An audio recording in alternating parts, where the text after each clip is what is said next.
La République du Congo dispose d'importantes ressources en minerais de fer estimées à 25 milliards de tonnes. À Mayoko, ville située dans le département du Niari, à environ 350 km au nord-est de la ville portuaire de Pointe-Noire, un gisement des classes mondiales d'une superficie de plus de 1000 km² est exploité depuis 2016 par le groupe Sapro Mayoko, société appartenant au puissant homme d'affaires congolais Paul Obambi.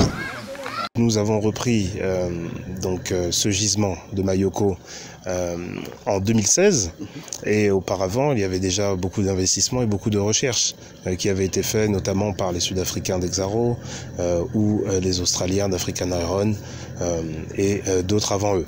Donc il était clair pour nous qu'il y avait une grande opportunité et ayant confiance dans le développement de l'Afrique, dans le développement du Congo, nous pensons qu'il s'agit là d'une pierre angulaire, d'une pierre extrêmement importante pour ce développement-là. Donc nous avons saisi cette opportunité qui s'était présentée. Ici nous sommes sur le site de production, Sapro Mayoko, notre gisement. C'est un gisement à ciel ouvert. Et donc nous voyons déjà le fer qui sort de la terre et donc nous le prenons déjà depuis la surface. Nous avons du fer de très bonne qualité avec une forte teneur, une teneur de 68. Ce qui est à l'air libre, il y a beaucoup plus d'oxydation, donc il est très fort en teneur. Plus nous allons plus bas et donc la teneur diminue. En mai 2019, le groupe a vendu sa toute première cargaison de fer de 23 000 tonnes, faisant entrer le Congo dans le cercle fermé des pays exportateurs de cette minerai. Nous avons pu être les premiers à faire de la production de minerais de fer au Congo, surtout de l'export de minerais de fer au Congo. Donc c'est un phénomène assez récent qui date de 2019 seulement. Donc nous sommes encore dans la petite enfance de l'industrie minière de fer. Et nous sommes les pionniers et nous avons des perspectives qui sont assez importantes parce que nous avons bénéficié quand même de plus de 15 ans d'études et de travail sur ce gisement qui nous ont permis de se projeter et d'avoir de la certitude.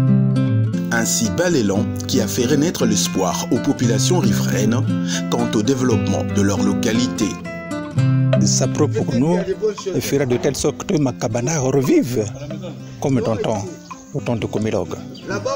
Makabana a fait les boutons pour que la population, que ceux qui sont passés qu'avant nous, et actuellement que c'est Sapro qui cherche à s'installer, comme il est déjà là, il y a la délégation qui est déjà là, et certainement que Makabana pourra également revivre avec la présence de la société Sapro. Mais aujourd'hui, cet élan connaît un coup d'arrêt. Les problèmes logistiques liés à la vétusté du chemin de fer Congo-Océan qui devrait assurer l'évacuation des minerais produits, mais aussi la pandémie de Covid-19 sont passés par là. Malheureusement, nous avons eu quelques soucis, non seulement le souci lié à la disponibilité de l'infrastructure ferroviaire, mais aussi la période Covid qui a été très difficile et qui nous a forcé de nous séparer d'une partie des équipes. Donc tout ça, ça a causé certains soucis. Donc la période Covid a aussi causé, comme vous le savez, beaucoup de fluctuations sur le fret maritime, donc ce qui a rendu la faisabilité de notre projet difficile avec la stratégie précédente, mais nous avons pu ajuster et aujourd'hui nous pouvons dire que le cap est assez clair et précis et nous y allons. Malgré toutes ces difficultés, le groupe Sapro Mayoko n'a jamais cessé ses activités. En témoignent ces tonnes de minerais de fer qui restent stockés en attendant d'être évacués. En face de vous, vous avez deux stocks. Nous avons le premier stock de l'autre côté qui est déjà traité. Et le deuxième stock, c'est celui-là. De l'autre côté, c'est un stock de environ 20 000 tonnes. Et de ce côté, stock que nous devons retraiter, mélanger des fines et des lams. Donc nous devons refaire un traitement pour séparer ce stock-là. Et celui-là, il est d'environ 30 000 tonnes. J'ai choisi un métier où on ne se préoccupe pas trop de la rumeur. Nous ne sommes pas des célébrités ici. Nous ne sommes pas dans le show business. Donc les rumeurs, elles existent. Les gens disent ce qu'ils veulent. Bon, comme vous pouvez le constater, pour une entreprise qui est fermée, bon, Il y a quand même beaucoup d'activités ici, comme vous avez pu le constater pendant votre visite. En collaboration avec son partenaire Telo BD, le groupe Sapo Mayoko s'attaque aujourd'hui à la réhabilitation de la ligne de chemin de fer ex-Comilog. Vous connaissez les difficultés qu'on a pu rencontrer par le passé sur cette voie. Donc l'objet aujourd'hui, c'est de continuer cette réhabilitation. Tout d'abord avec des phases de désherbage, des broussailllages et abattage. Et ensuite avec des phases plus ferroviaires, donc où il y aura du remplacement de rails, de la soudure de rails, du changement de traverse et autres travaux techniques ferroviaires.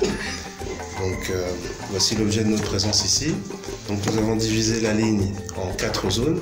Donc une zone allant de Mombelo jusqu'à Makabana jusqu'à Mosenjo, et ensuite de Mosenjo jusqu'à Mayoko. Donc ces zones-là sont couvertes chacune par des chefs de zone, et dans chaque zone nous avons divisé en différents cantons. Donc chaque canton aura donc un chef de canton et 20 tâcherons qui s'occuperont justement des différents travaux de désherbage, de broussaillage et autres.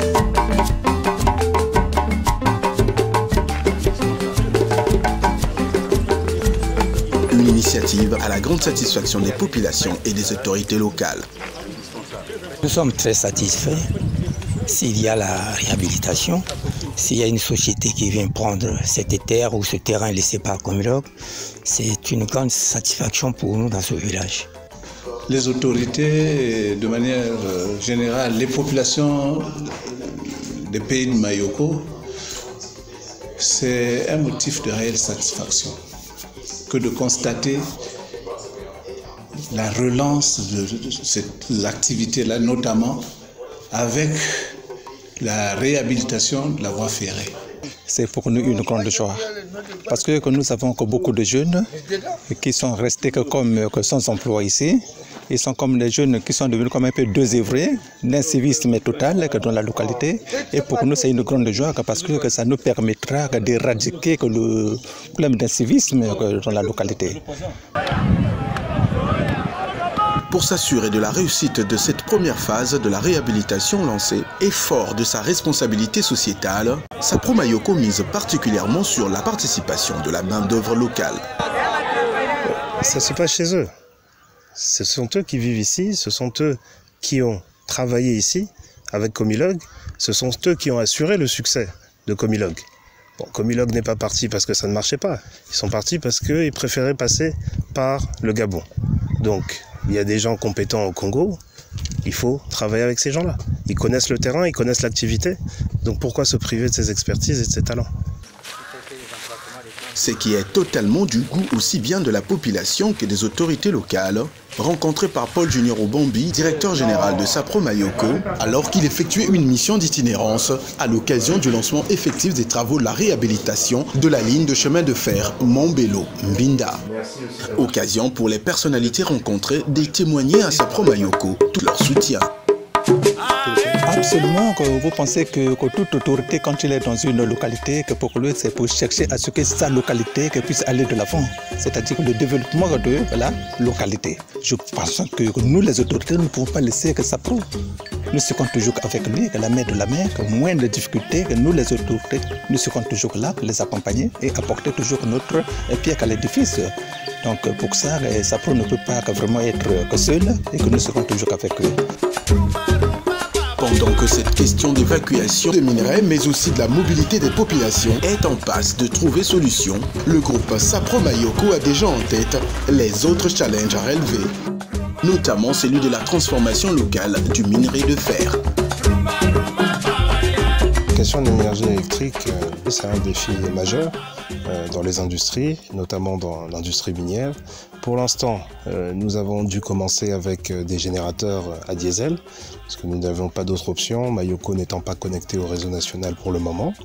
Mais il est prévu dans les plans d'expansion d'apporter d'autres solutions. Donc par exemple pour le camp, il est prévu d'équiper l'infrastructure avec de l'énergie solaire.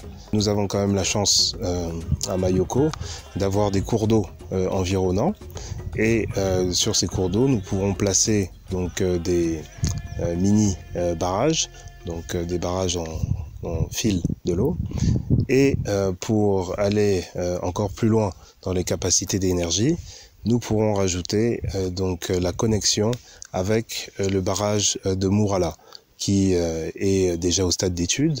Les études sont presque terminées et nous pourrons bénéficier de cette infrastructure d'ici 5 à 6 ans, normalement. Donc ça nous laisse le temps de préparer toute la partie métallurgie, qui est très énergivore, comme vous savez.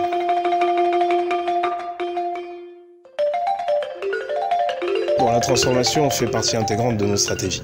Donc il est clair que pour nous, il ne s'agit pas d'extraire tout ce minerai de fer et de l'exporter et d'attendre patiemment que d'autres personnes apportent de la valeur ajoutée à ce produit pour qu'on puisse le racheter. Donc il est temps qu'une partie quand même revienne sur le continent. Alors dernière question, si on peut se fixer un timing, on peut se dire dans 10 ans, 20 ans, c'est possible? En 20 ans, c'est beaucoup trop. Il y a des techniques de transformation qui pourraient nous permettre de commencer dans les 4 à 5 prochaines années.